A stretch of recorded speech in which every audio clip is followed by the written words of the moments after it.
Hey everybody. Uh, I wouldn't call this a rant. I'd call it In the Wake of the Fires, Now is the Time to Create Lasting Change by Judith Iam. Last month's fires present us an opportunity for real transformation rather than minor piecemeal change. We need to change on every level. It's time to break the pattern. Painful as it is, homes lost in the fires were temporary housing, but the build and burn cycle can stop here. Building for 1,000 years, as in Europe, is well within our capability if we are not stopped by building materials supplier lobbyists and antiquated code restrictions. It's time to go from wood framed homes built the same way for centuries with highly flammable oil composition roofs to healthy mineral cement and 3D printed homes. Earthquakes are not an if, but a when, and naturally resilient materials and forms can survive quakes, fires, storms, and floods. A 3D printed house can be created in a few days at about $34 per square foot, and they are available now. Earthbag, cob, and magnesium-based cement homes sequester carbon and actually support our health. Look them up.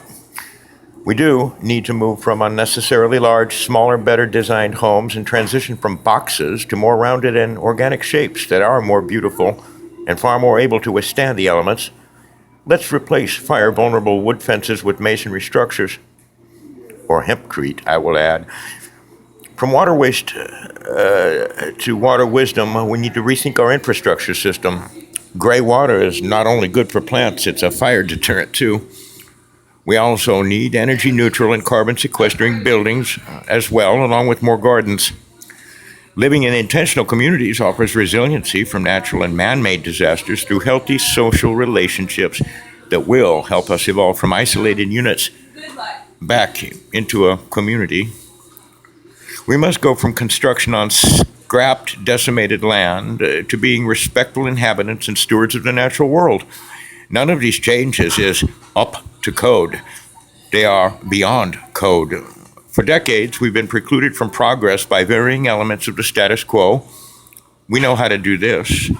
Code is largely legislated lobbying by the building materials and insurance industries. Let's use the disastrous fires to welcome a new, better world. I agree with that. Thank you, Judith. Thank you all for listening and have a great day wherever you are.